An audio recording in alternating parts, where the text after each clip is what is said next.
je vais vous souhaiter la bienvenue au sein de cette grande édition de Fashion Green Days. C'est la big édition annuelle où on va essayer de faire avancer la transformation durable de tous le plus vite possible parce que le temps presse, le climat presse, les consommateurs pressent. Nous n'avons plus vraiment le temps de parler, il faut agir, il faut faire. Beaucoup d'entre vous ont fait un travail absolument considérable dans la dernière année. Beaucoup d'entre vous intensifient leurs efforts. Donc ça, c'est vraiment formidable. On est tous heureux de pouvoir tenir cette édition dans ces temps compliqués. Donc, d'entrée de jeu, un méga bravo à toutes les équipes qui ont vraiment bossé très fort ces derniers mois, menées par Majdeline Sbahi. Donc, bravo à eux, bravo à tous nos partenaires qui sont là, voilà, qui sont restés présents malgré les difficultés du marché. Bravo aux bénévoles, parce que je le rappelle, les Fashion Green Days sont organisés par l'association Fashion Green Hub et de nombreux bénévoles donnent du temps et de l'énergie pour que ces éditions puissent se faire. Et puis, un grand merci à nos 60 intervenants qui, eux aussi, passent du temps pour préparer le mieux possible leur intervention et vous faire partager tous les éléments les plus utiles, les plus pragmatiques, mais aussi les plus inspirants, parce qu'on a besoin de se redonner de l'énergie, une vision, et de voir que beaucoup de solutions existent finalement, qu'on peut les mettre en œuvre, alors je ne dirais pas facilement, rien n'est facile en ce moment, mais tout de même relativement vite et constater des progrès importants. Dans cette édition, on va aussi regarder beaucoup la notion de comment je mesure mes efforts finalement, comment je sais que j'ai économisé du CO2 ou de l'énergie ou des kilomètres ou du plastique.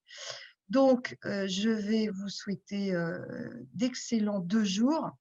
Nous sommes en pleine période de vacances, donc vous êtes nombreux à nous avoir dit que vous regarderiez cette édition en replay, puisque bien sûr c'est possible pour tous ceux qui sont inscrits à l'événement. Donc, je vous souhaite 2 excellentes journées. N'hésitez pas à contribuer, n'hésitez pas à vous exprimer, n'hésitez pas à poser des questions. C'est aussi ça qui est intéressant dans ces événements, c'est de pouvoir entendre vos questionnements. Et puis, le plus possible, nous allons mettre les coordonnées des intervenants dans le chat. Comme ça, vous pourrez aussi vous adresser à eux si vous avez besoin de renseignements ou de solutions. Je vous souhaite 2 excellents jours. Prenez du plaisir, j'espère autant que toute l'équipe en a pris pour les préparer pour vous. Merci à tous. Bonne journée. Le changement climatique, on en parle de plus en plus et Depuis toujours, la Terre connaît des variations de température. Mais les scientifiques s'accordent pour dire qu'elle se réchauffe à une vitesse sans précédent et que ce sont les activités humaines qui en sont à l'origine. Notre mode de vie engendre des émissions de gaz à effet de serre largement supérieures à ce que la planète peut recycler. Le résultat est simple, réchauffement de l'atmosphère et dérèglement du climat. Les impacts sont dramatiques. Les périodes de forte chaleur sont plus nombreuses. Les réserves d'eau diminuent. Les glaciers reculent. Les événements extrêmes se répètent et l'érosion de la biodiversité s'accélère. Et si nous observions notre région d'un peu plus près? Oula, trop près. Voilà. Le saviez-vous? Les Hauts-de-France sont une des régions françaises les plus vulnérables au changement climatique. Et près de la moitié des communes subissent déjà des inondations, des coulées de boue ou des sécheresses. Les températures à Lille ont augmenté de 2 degrés Celsius en moyenne annuelle depuis 60 ans. Le nombre de jours de gel chute régulièrement, et cela impacte les cycles naturels et bouleverse les écosystèmes et l'agriculture. Les précipitations ont augmenté de 10% à Saint-Quentin, notamment les fortes pluies et avec elles les risques d'inondation. En Hauts-de-France, près de 500 000 habitants vivent en dessous du niveau de la mer. Et à Dunkerque, Son niveau s'est déjà élevé de 9,5 cm. Ces impacts observables ne vont faire qu'augmenter. Jetons un œil sur l'avenir. Oula, pas autant.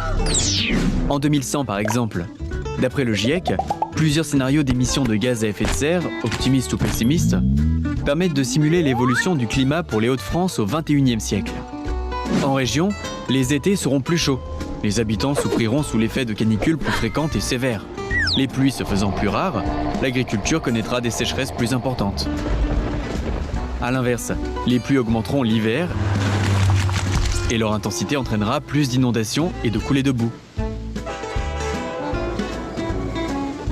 En région comme à l'échelle mondiale, 70% de l'activité économique est météo-sensible et le coût des conséquences du dérèglement pourrait être, selon les scénarios, jusqu'à 20 fois plus cher que celui de l'action pour les prévenir.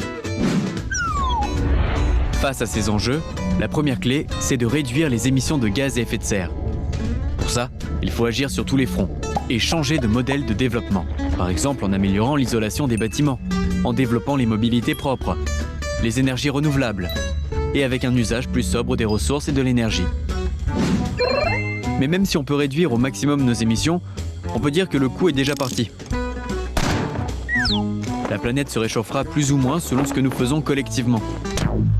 Maintenant, une chose est sûre, il faut s'adapter, c'est-à-dire se préparer et anticiper les évolutions climatiques pour les territoires et les activités. Les mobilisations internationales pour le climat ont apporté beaucoup de changements et de cadres réglementaires et incitatifs, principalement sur la réduction des gaz à effet de serre, et attirent aujourd'hui l'attention sur l'urgence de s'adapter. Nous pouvons aussi agir à l'échelle locale. Plusieurs pistes se dégagent. Parler de la situation et l'expliquer permet de générer une prise de conscience, un passage à l'action, et d'éviter de faire de mauvais choix. Pour gérer des risques accrus, l'adaptation s'intègre dans tous les projets. La nature constitue un véritable réservoir de solutions face aux enjeux de demain. Face à l'élévation du niveau de la mer et aux inondations, certains territoires rendent de l'espace aux phénomènes naturels. Les milieux jouent alors un véritable rôle de zone tampon. En milieu rural, c'est la préservation de la biodiversité, le changement des pratiques agricoles et le soutien à des modes de production et de consommation plus durables qui sont encouragés. Des villes mettent déjà la priorité sur l'implantation d'espaces verts et d'eau pour apporter fraîcheur et humidité. Pour prévenir les futures vagues de chaleur, elles agissent aussi sur les matériaux et les bâtiments et évitent le recours à la climatisation.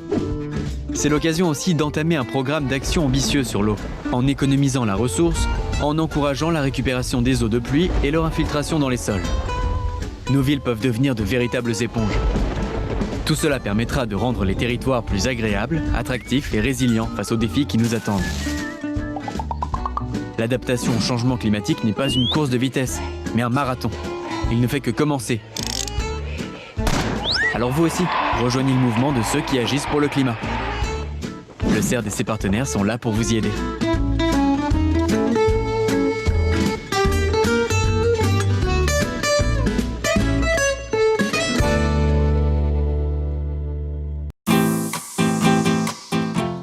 Joséphine, est-ce que tu pourrais te présenter et me dire un petit peu qui tu es? Alors bonjour à toutes et à tous, je m'appelle Joséphine Reynaud et je travaille au CERD, qui est le Centre ressources du développement durable. Et je travaille plus spécifiquement sur le climat, sur les questions d'atténuation du changement climatique et sur la transition énergétique. C'est quoi exactement le CERD? Le CERD, c'est un groupement d'intérêt public, donc on est coporté par l'État et la région Hauts-de-France. Et notre but, donc depuis 2001, la date de notre création, c'est de stimuler et d'accompagner la prise en compte du développement durable et du changement climatique par les publics qu'on dit professionnels, donc c'est-à-dire les territoires, les acteurs économiques, associatifs et puis toutes les structures régionales en fait qui travaillent sur ces transitions. Et c'est avec tous ces acteurs qu'on cherche à mobiliser, à créer des projets qui soient ambitieux, à stimuler les innovations, parce que notre mission au global, c'est vraiment d'accélérer ces transitions et d'aller collectivement vers des sociétés qui soient résilientes. Depuis les années 70, les engagements institutionnels et internationaux se sont multipliés. Où on en est aujourd'hui? Le développement durable, ce n'est pas nouveau, mais nous, on fait le pari que ça peut être renouvelé. Et donc, on s'appelle toujours un centre ressources du développement durable. Et puis, la scène internationale et jusqu'à l'échelle locale, on contribue à renouveler ce concept, à l'enrichir. Et du coup, ça se traduit à l'international par 2 grands engagements. En tout cas, je l'ai résumé comme ça. Il y a les objectifs de développement durable qui ont été d'ailleurs en partie présentés dans la vidéo. On voit s'afficher à la fin. Qui ont pris la suite en 2015 des objectifs du millénaire pour le développement, qui dataient de 2000, et qui, en quelque sorte, expiraient en 2015, avec un bilan assez mitigé, mais c'était déjà à la base des objectifs adoptés unanimement par les pays du monde entier qui visaient à réduire la faim dans le monde et qui faisaient déjà un lien avec l'environnement.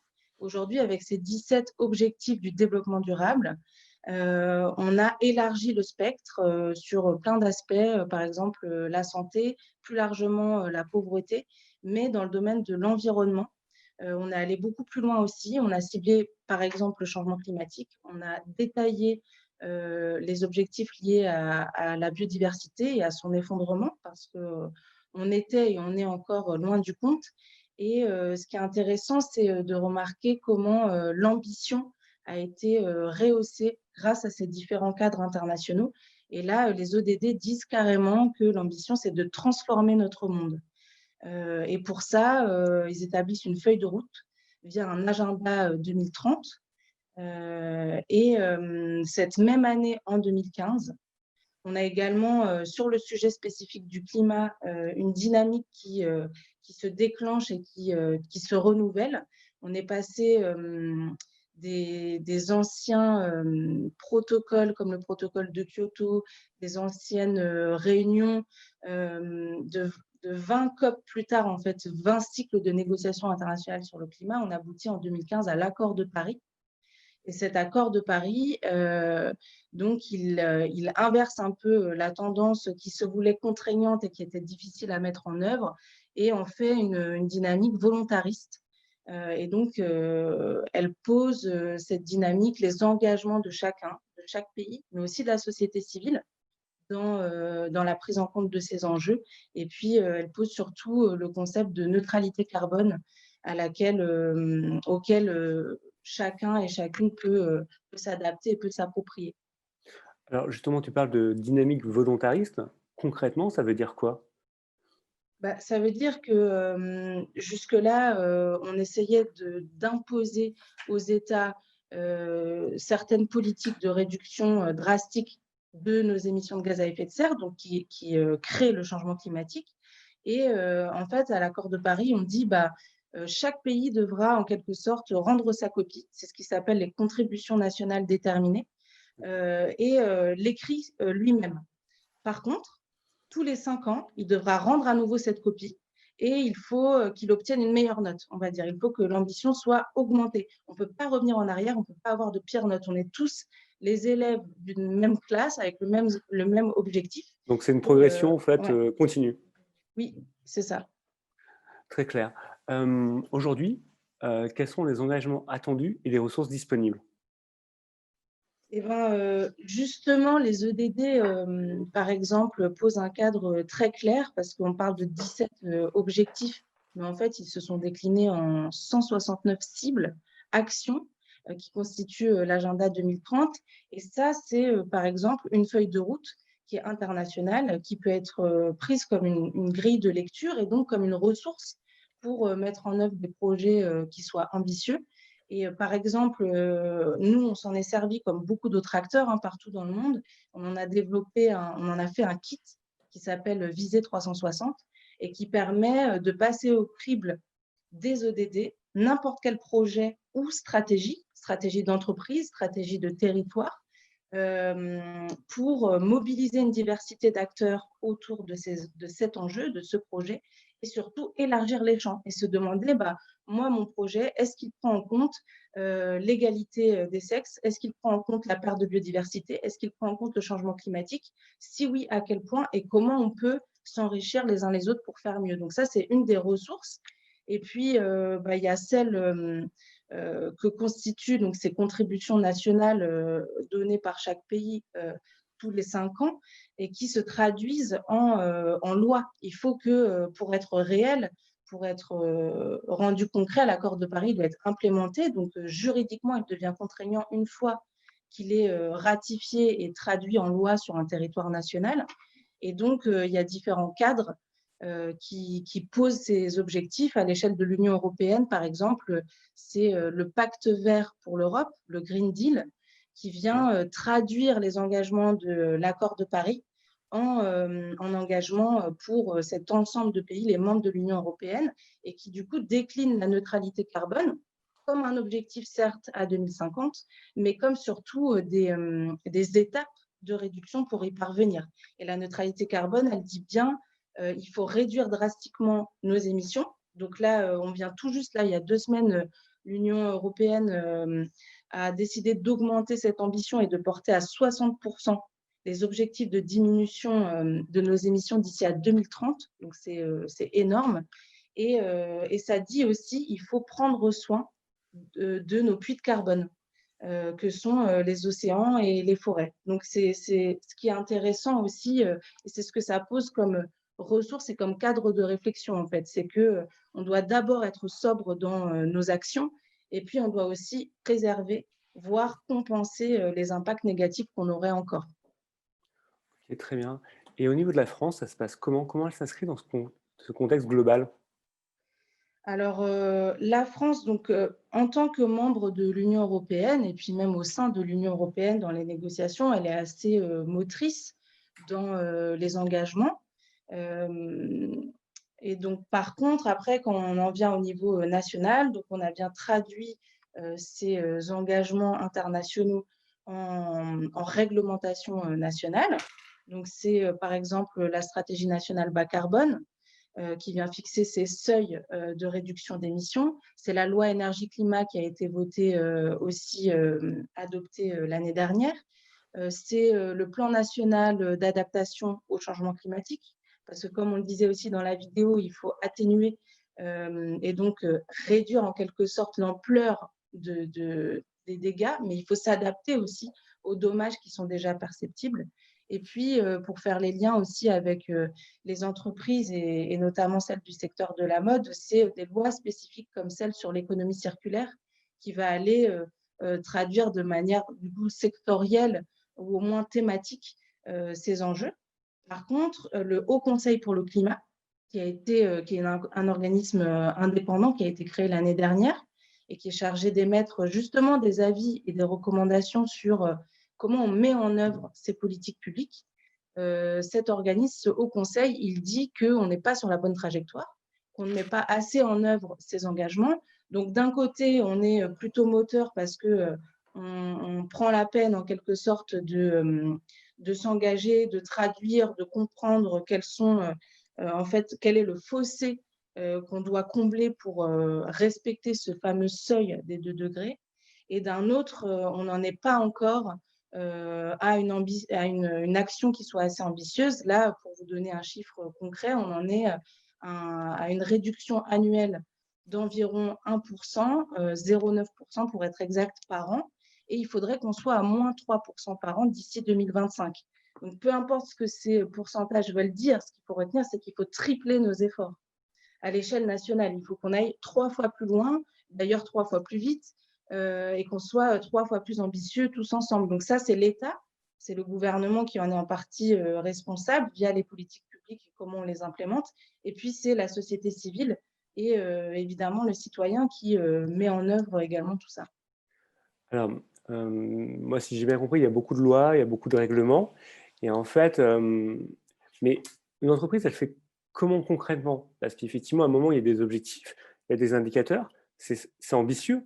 Mais aujourd'hui, de manière concrète, comment on implémente? C'est ce que tu disais tout à l'heure. Et souvent, moi, ce que je l'ai vu, en tout cas dans les entreprises, l'implémentation, c'est extrêmement complexe. Parce que, effectivement, il y a des contraintes économiques. Aujourd'hui, on a des crises par rapport au Covid. Comment je fais? Parce que nous, on a beaucoup de gens qui sont dans les entreprises. Comment elles font pour s'emparer de ça et comment elles font pour le mettre en place? Il y a plein de choses, mais je dirais que déjà la première démarche, c'est de se questionner sur sa place et son rôle dans ces grands enjeux. Donc, si à l'échelle internationale, on a un seuil à ne pas dépasser qui est celui des 2 degrés, voire 1,5 degré de réchauffement global. Ça, il y a eu des efforts de traduction jusqu'à l'échelle nationale. Moi, en tant qu'entreprise, comment je me situe dans cet effort collectif? Donc, il y a d'une part, je fais partie d'un secteur qui est, par exemple, pour le textile, l'habillement, c'est considéré dans la comptabilisation là, des émissions de gaz à effet de serre, c'est dans la partie industrie. Que représente la part de l'industrie chez moi, en France et dans la région Hauts-de-France, par exemple? En Hauts-de-France, l'industrie, c'est le plus émetteur de gaz à effet de serre dans les secteurs. Où est-ce que je me situe et donc, quelle est ma marge de manœuvre? D'un côté, c'est quelle est ma responsabilité et quelle est ma marge de manœuvre et donc les solutions que je dois mettre en œuvre. Et là, les solutions, elles se déclinent dans plein d'aspects. Donc, il y a, comme on disait, l'atténuation, c'est d'abord réduire nos émissions.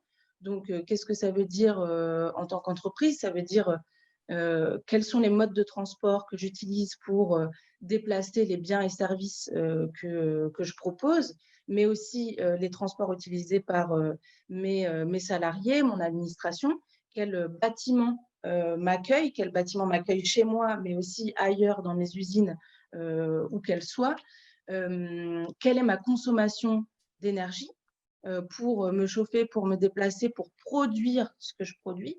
Ça, c'est les 3 postes un peu principaux, on va dire.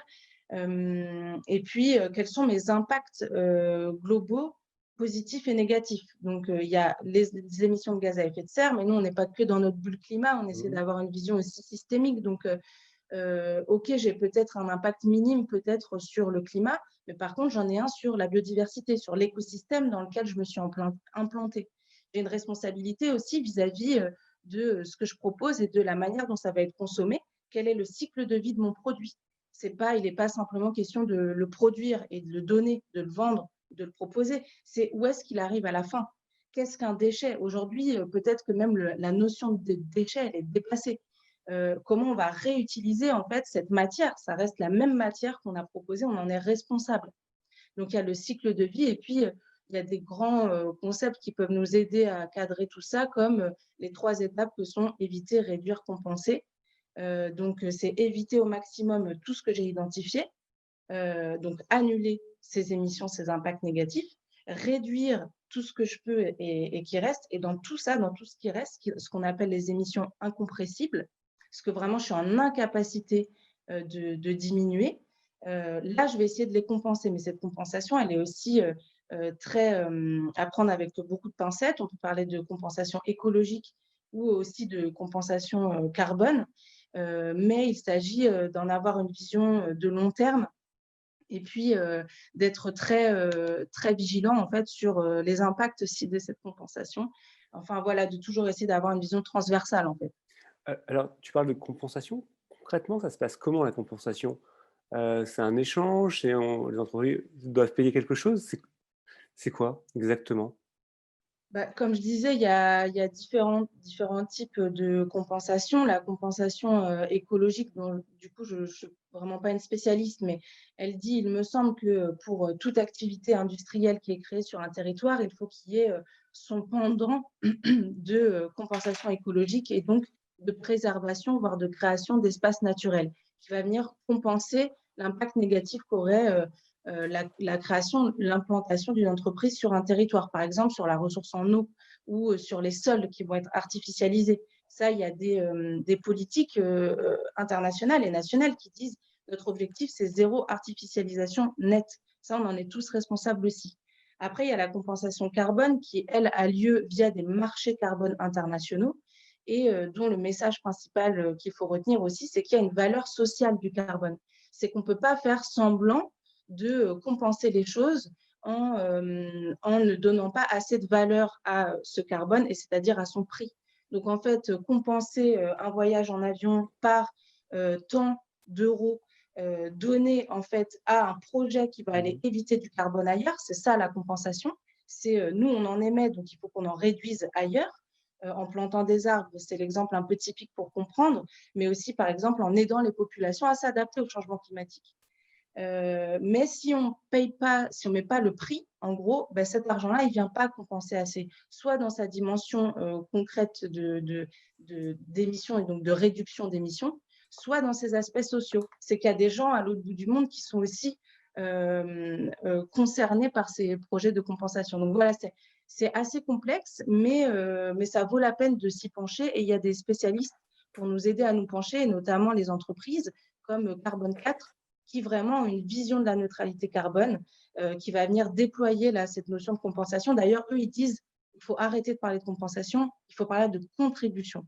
Comment moi, mon entreprise, elle ne va pas compenser mes effets. C'est-à-dire que le but, ce n'est pas que bon, bah, je peux continuer à émettre ou à faire des dégâts tant que je compense. C'est non, il faut arrêter ça et il faut qu'à la fin, on soit à zéro émission nette. Donc, comment moi, je me positionne pour contribuer à l'effort global, en fait. D'accord. Est-ce que tu aurais des exemples par rapport à ça, d'entreprises ou effectivement d'administrations qui auraient mis en place des choses? Alors, à l'échelle nationale, là, sur le sujet de la compensation, il y a un tout récent label bas carbone qui a été créé. Ce label, donc, il est porté par le gouvernement et il vise à encourager la compensation sur notre propre territoire national. Ça, c'est hyper intéressant aussi parce que ça permet peut-être un peu de rééquilibrer le sujet de la compensation et de relocaliser aussi, en fait, ces Carrément. questions. Et puis, en exemple, je pourrais citer aussi l'exemple par filière. Il y a, je parlais de l'industrie, et puis il y a l'industrie en Hauts-de-France qui s'est engagée l'année dernière à travers un manifeste CO2 et industrie à viser la neutralité carbone. Et on peut se dire, bah, c'est hyper ambitieux, qu'est-ce que ça veut dire? Est-ce que finalement ce genre d'engagement, c'est concret? Mais en fait, c'est ce qu'on en fait, évidemment, qui va être important. Alors justement, tu évoquais les Hauts-de-France. Comment les Hauts-de-France se situent dans tout ça, dans ce contexte? Alors, les Hauts-de-France, donc nous, c'est un peu, on va dire, notre terrain de jeu parce qu'en fait, on est donc un organisme, je le rappelle, régional. On a une connaissance assez fine de tous ces mécanismes internationaux parce que c'est ce qui vient, comment dire, orienter notre action un peu en entonnoir. Mais en Hauts-de-France, en tout cas, la trajectoire, elle n'est pas bonne non plus, la trajectoire de réduction des émissions. Donc là, on a eu les derniers chiffres de l'Observatoire Climat qu'on porte, qui est l'observatoire régional, qui a donc une gouvernance partagée aussi à l'échelle régionale. Ces chiffres disent qu'on a réaugmenté nos émissions. Là, on est à plus 7% depuis 2013, donc sur ces dernières années. Et qu'il y a son pendant de bonnes nouvelles qui est que, par exemple, on a doublé la production d'énergie renouvelable sur le territoire des Hauts-de-France depuis 2010, entre 2010 et 2017 pour être exact. Mais du coup, la question, c'est quand on agit à l'échelle régionale, qui est une échelle micro, en fait, concernant la problématique globale du changement climatique, c'est comment on traduit ces engagements à l'échelle locale, comment on embarque tout le monde. C'est aussi le but des ODD, c'est des objectifs de développement durable, c'est laisser personne de côté. Donc, comment on traduit ça? Donc, il y a aussi des textes, il y a une stratégie régionale, le SRADET, qui va imposer ces enjeux. Et il y a les plans climat locaux. Donc là, on est vraiment à l'échelle des villes. Les plans climat air, énergie territoriaux qui viennent, eux, traduire en action. Et c'est là où, en fait, il y a la coopération maximale, on va dire. C'est là où, à l'échelle du territoire, on peut se dire, mais quelles sont les entreprises de mon territoire? Quelles sont ma marge de manœuvre en tant que territoire public? Quels sont les citoyens? Qu'est-ce qu'ils ont envie? L'exigence citoyenne aujourd'hui, elle est telle qu'il faut les faire participer, il faut les engager dans nos processus de décision. Et donc, à l'échelle Hauts-de-France, on est également sur des actions, il y a des engagements, ça ne va pas assez vite comme à l'échelle de partout ailleurs. Et puis, sur le secteur de la mode, qui fait partie donc, de ce gros poste industrie, de ce gros poste émetteur, là, on est sur… alors, je reprends le chiffre exact, mais en fait, là où on est le plus responsable, là où on a le plus d'émissions, c'est lié à nos émissions qui sont faites à l'étranger. c'est les importations de textiles, de vêtements, de linge, de chaussures qui vont représenter le plus d'émissions. Ça représente 10% de tous nos biens de consommation qui sont importés. Donc, il faut réduire, il faut améliorer nos processus. Il faut rendre cette mode-là durable, y compris localement, relocaliser, mais il faut aussi réduire nos ça, ce que tu es en train de textiles. dire, c'est qu'en fait, il faut relocaliser. Mais Ouais. pour ça, effectivement, il faut aussi qu'il y ait derrière, il y ait une volonté entrepreneuriale, une volonté gouvernementale d'aider une filière. Et effectivement, aujourd'hui, comme tu disais tout à l'heure, il y a des obligations, on essaie d'imposer aux entreprises, mais derrière, il faut également les aider, les inciter à aller là-dessus. Comment, au niveau de cet équilibre, aujourd'hui, le gouvernement et vous, le rôle que vous avez de coordinateur, si j'ai bien compris, comment ça se passe en fait? Comment on arrive effectivement à infléchir, ce que tu disais tout à l'heure, une direction qui n'est pas bonne, pour aller vers la bonne direction en fait? Je sais, ma question n'est pas simple, hein. Je sais. Ouais, c'est pas très facile, mais Parce qu'aujourd'hui, en fait, nous, on a beaucoup d'entreprises, beaucoup de jeunes créateurs qui nous regardent. Et effectivement, nous, le but du jeu, en tout cas sur ces 2 jours, c'est qu'on ait des actions concrètes. Et effectivement, comment on fait? Vers qui doivent se tourner? Où est-ce qu'ils peuvent avoir des réponses? Comment on peut collaborer? Et tout le long de ces 2 jours-là, nous, c'est vraiment ça, en fait, qu'on veut ouais. savoir. Bah, en fait, il y a, je pense que les entreprises, elles se situent dans la grande famille des acteurs non étatiques. D'accord. Donc, tout ce qui n'est pas les gouvernements a également un rôle à jouer. Donc, on va très souvent, on va directement de l'État aux citoyens. Mais entre-temps, il y a tout ce que constitue la société civile. Et cette société civile, elle a un rôle à l'international, au local aussi. À l'international, il y a un rôle d'observateur qui est reconnu et donc encouragé par les États du monde entier, qui est d'aller porter un plaidoyer et une mobilisation vers plus d'ambition. C'est grâce à ce genre de mesures de coopération, en fait, qu'on en arrive à des grands engagements, y compris pour des filières spécifiques comme le Fashion Pact. Le Fashion Pact, pour la mode, c'est un peu l'accord de Paris de la mode. Et l'un ne va pas sans l'autre, en fait. Oui, C'est bien aussi sûr. ça le message, c'est de dire, grâce à l'accord de Paris, on a posé l'enjeu de la neutralité carbone, par exemple. On a fait les liens entre climat, biodiversité, océan, etc. Et donc, il y a des initiatives comme le Fashion Pact qui vont venir s'appuyer là-dessus. L'accord de Paris ne vaut rien, entre guillemets, s'il n'est pas implémenté, approprié par les filières.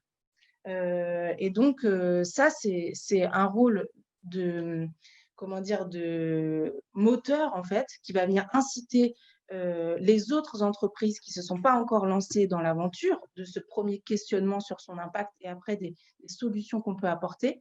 Donc, c'est un rôle capital, en fait, et qui vient encore dans cette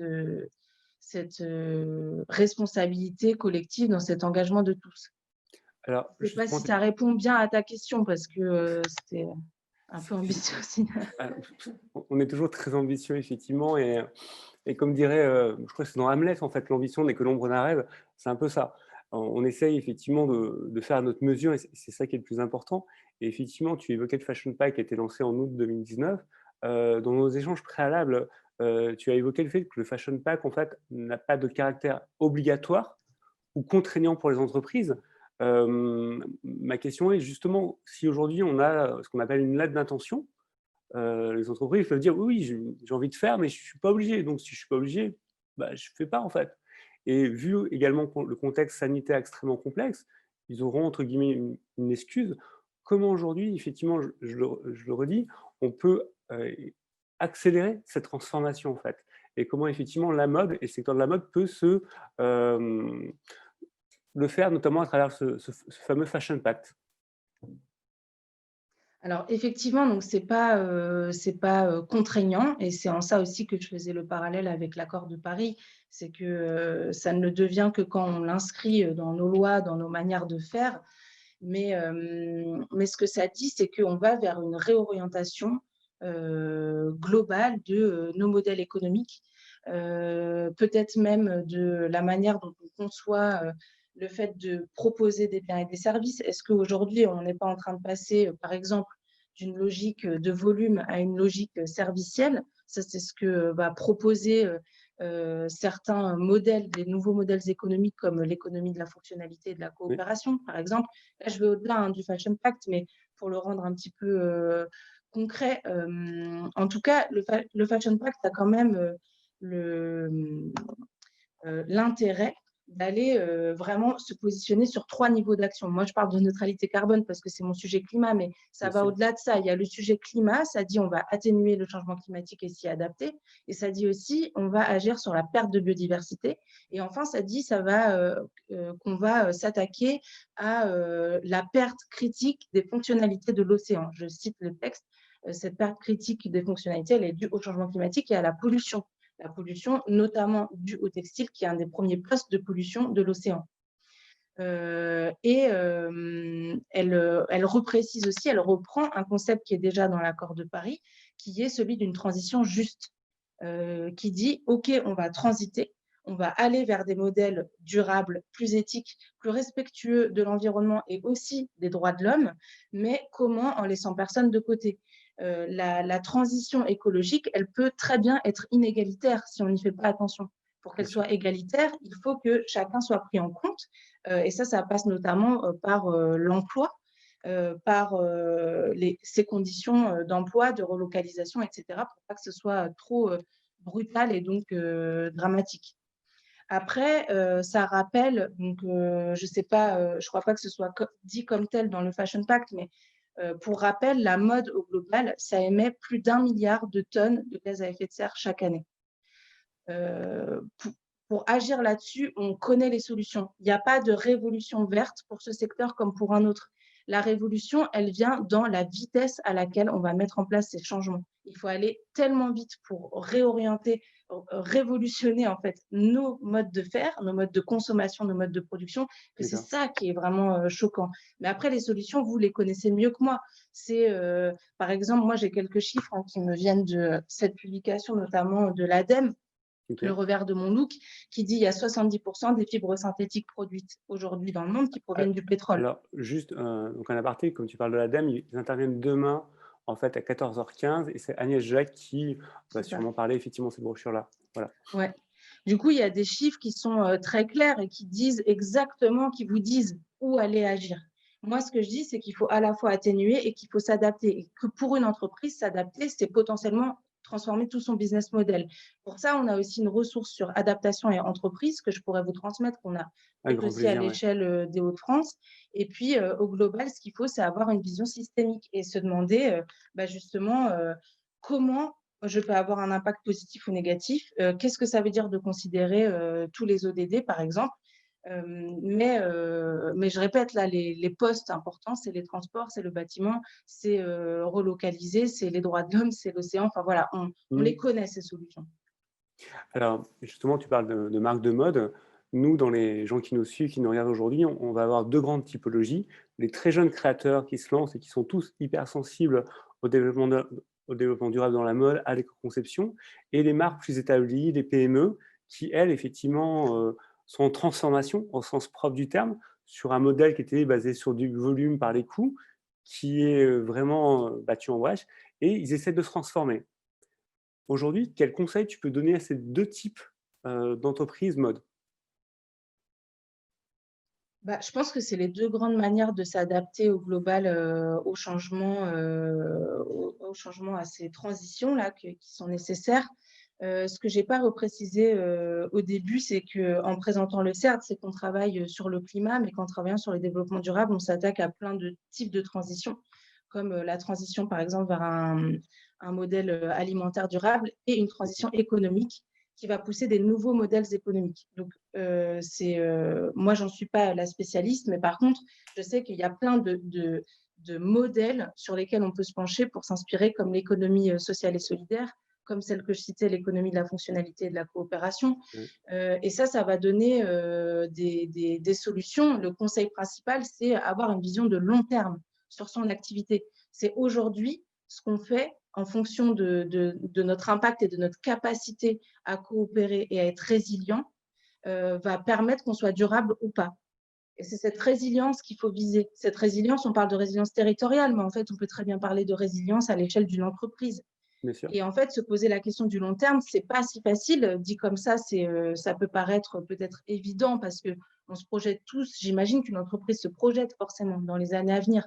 Mais Bien avoir une sûr. vision de long terme aujourd'hui, c'est pas simplement se projeter sur ses propres stocks et capacités, admettons, à s'alimenter et à produire quelque chose. C'est prendre en compte que nos ressources, elles sont finies, qu'on est cerné en quelque sorte par des limites planétaires. Ça, c'est Bien pas moi sûr. qui le dis, c'est la communauté scientifique internationale qui dit qu'il y en a plusieurs, dont celle du changement climatique, mais pas que. Et que si on ne prend pas en compte ces ressources et leur épuisement, eh ben, on ne sera pas durable. On ne sera pas une entreprise éthique, durable, solidaire, qui va être résiliente et qui va continuer d'exister demain, tout simplement. Très, très bien. Petit aparté, si vous voulez poser des questions à Joséphine, vous pouvez envoyer directement des messages dans le chat. Comme ça, nous, on les prendra au fur et à mesure sur les 10 dernières minutes qui nous restent. En attendant, effectivement, donc actuellement, en fait… Pardon? D'accord, je vais regarder les questions dans le chat, mais juste avant, une dernière question pour toi, Joséphine. Aujourd'hui, en fait, on est dans une crise sanitaire sans précédent. Et effectivement, les entreprises, je le redis, sont dans une double contradiction. Je dois à la fois, effectivement, préserver un tissu économique et je dois également résoudre une crise sanitaire, mais m'adapter à cette crise sanitaire. Et donc, notamment au niveau de la mode, en fait, on a du stock, on a produit et on doit déstocker, en fait. Et donc, ce qui va à l'encontre de ce qu'on a dit depuis à peu près une quarantaine de minutes. Donc, comment je fais un moment pour refaire la trésorerie et, dans le même temps, comme le dit notre cher président, s'engager dans une révolution verte?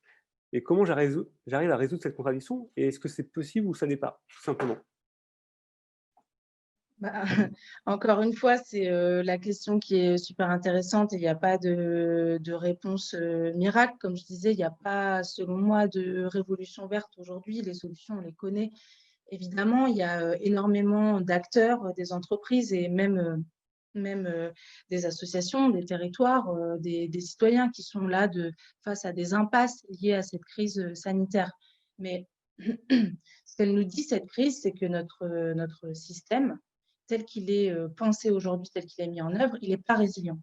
D'accord. Et j'y reviens, mais cette résilience, elle va vers, par exemple, l'autosuffisance énergétique, alimentaire, économique, elle va vers la coopération, etc.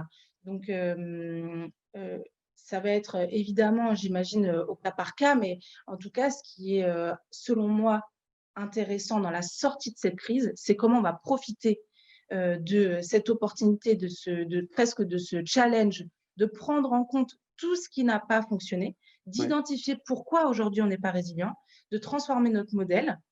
Et c'est là où il y a énormément d'acteurs, notamment de la société civile, qui se sont positionnés pour dire l'investissement de relance, de reprise, il ne faut pas le mettre au même endroit. J'imagine que ça s'applique aussi à l'échelle d'une entreprise. Où est-ce que je vais mettre mon argent, mes investissements demain pour être plus résilient? Et ben, en fait, il ne faut pas le mettre dans l'économie carbonée au sens large. Il faut le mettre vers tout ce qui va dans le sens de transition. Donc, voilà, pour les entreprises, peut-être que ça remet en question toute la notion voilà, de leur budget, de leurs produits, de leurs services, comme je disais tout à l'heure. Très clair. Il va nous rester une petite dizaine de minutes. On va prendre les questions du chat, en fait. Donc, Julie nous demande, ou plutôt te demande, comment avoir accès à l'outil Visée 360 et comment l'utiliser concrètement pour une entreprise? Oui. Alors, il faut aller sur notre site CERD, donc CERDD.org, et puis naviguer notamment dans la rubrique dédiée aux transitions économiques. Vous trouverez cette ressource et plein d'autres, mais ce kit, il est surtout issu d'un site qui est dédié uniquement, qu'on a créé, qui est une boîte à outils en fait, sur ces nouveaux modèles économiques, sur l'économie de la fonctionnalité et de la coopération. Ça s'appelle transitionéconomique.org. Je vous transmettrai tous ces liens. J'imagine qu'on aura vos contacts pour vous les transmettre. Et comment l'utiliser concrètement? C'est mobiliser le maximum d'acteurs. C'est décloisonner, en fait, les acteurs qui ne font pas partie du projet initial, qui traitent d'autres thématiques, les mettre autour de la table et les faire travailler très concrètement en petits groupes sur l'intégration d'un ODD particulier à son projet. Et à la fin de cette séance de travail collective, on atterrit sur une espèce de carte qui va nous dire qu'est-ce qu'on a pris en compte ou pas, quel est notre parcours en fait d'ODD, et ça va nous donner des pistes de solutions pour faire mieux. C'est un kit vraiment clé en main avec énormément de conseils, y compris sur les postures pour mener ce genre de démarche. Super, très clair. Une question de Julien Dubois. N'y a-t-il pas aussi un enjeu pour le climat de rétablir une taxation aux frontières pour lutter contre le dumping environnemental? Cela permettra à la fois de rendre plus viable économiquement les relocalisations de l'industrie et ou nouveau modèle économique de l'habillement France-Europe. Quelle est la position du CERD? C'est très précis. Hein. Ouais. Alors, du coup, je rappelle que le CERD, nous, on agit vraiment à l'échelle Hauts-de-France. Donc, finalement, nos positionnements en tant que tels, ils vont s'appliquer sur la manière dont on peut mettre en œuvre les transitions chez nous, moins sur l'international, si ce n'est de dire qu'on soutient toutes les démarches qui vont dans le sens de transition très ambitieuses. Sur la taxation aux frontières, par exemple, on n'a pas de positionnement CERD. De toute façon, on ne fait pas de plaidoyer, on essaie simplement de mobiliser les acteurs et de pousser des projets ambitieux. Mais par contre, ce que je peux dire, j'essaie de relire la question en parallèle, c'est qu'au global, relocaliser, ça va dans le sens de non seulement d'une résilience, mais aussi d'une meilleure comptabilisation de notre impact.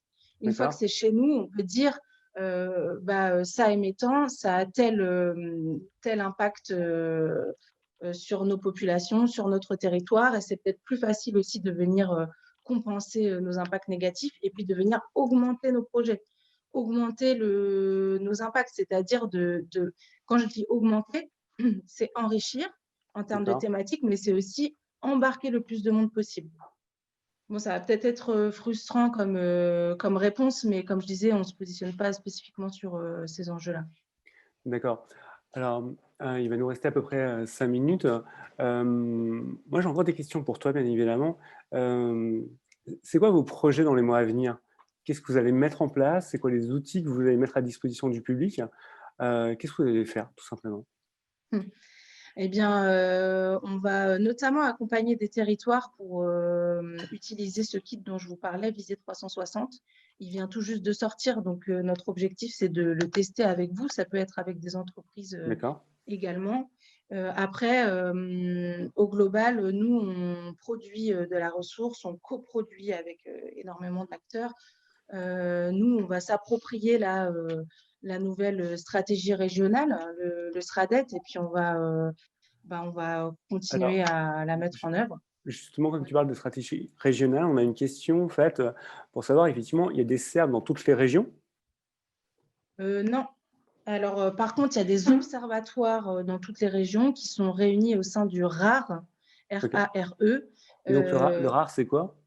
Le RAR, c'est l'organisation qui réunit ces observatoires régionaux, en fait.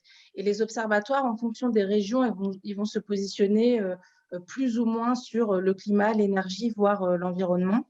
Et donc, c'est des agences en fait, locales de l'environnement et du climat.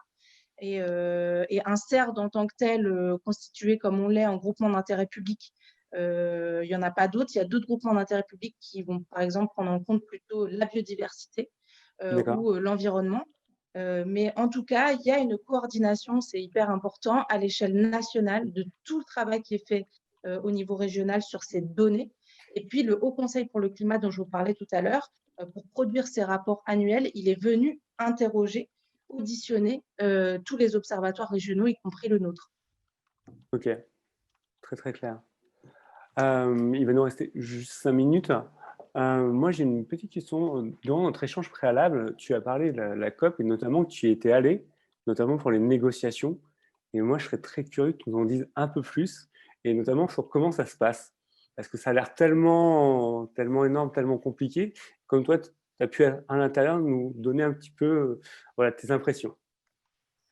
Oui, alors donc pour participer à une COP, on peut être soit négociateur, c'est-à-dire faire partie d'une délégation gouvernementale, soit être membre de la société civile, ce que je disais tout à l'heure. Donc moi, j'y suis allée comme membre de la société civile via une association accréditée. Donc, ce n'était pas avec le CERD, D'accord. c'était via une association qui fait partie d'un de ces groupes d'observateurs. Il y a des groupes d'observateurs, donc il y en a 9, qui permettent d'aller, donc comme son nom l'indique, observer et puis émettre des positionnements sur les négociations en cours.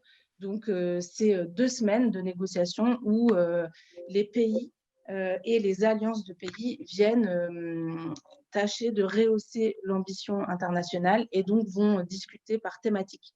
C'est très technique, mais c'est très intéressant parce que ça permet de recontextualiser plein de choses. Donc, on va avoir des thématiques sur la finance climat, par exemple, sur l'adaptation au changement climatique, sur les pertes et dommages, qui est une nouvelle notion qui vient proposer d'analyser qu'est-ce qui est déjà perdu, comment on va devoir traiter, par exemple, la question des migrations, des déplacés climatiques demain, parce que c'est déjà en cours, ces migrations climatiques. Enfin, voilà, c'est 2 semaines chaque année, mais qui sont entrecoupées de sessions de négociation pendant l'année. Et c'est comme ça qu'on arrive à créer du dialogue, c'est le but de ces négociations, et à adopter petit à petit par thématique des grandes mesures, des grands engagements internationaux. Super. On va prendre juste une dernière question dans le chat en fait, de Fabrice Pierre. Bonjour. Concrètement, dans quelle mesure et de quelle manière pouvons-nous travailler avec le CERD? Travaillez-vous en tant que conseil ou partenaire avec des entreprises? Merci. Contactez-nous, on aura forcément soit une réponse de notre part, soit on saura vous rediriger vers les personnes qui pourront vous accompagner. On anime des groupes de travail sur plusieurs thématiques, par exemple sur la question des données territoriales, sur la question de l'adaptation au changement climatique, où les entreprises sont aussi les bienvenues. Et puis, vous êtes les bienvenus aussi dans notre événementiel. En ce moment, c'est difficile, mais on fait des événements en ligne et puis on fait des visites de terrain aussi sur tous ces sujets de la transition. Voilà, il y a plein de choses à faire ensemble. N'hésitez pas à nous contacter.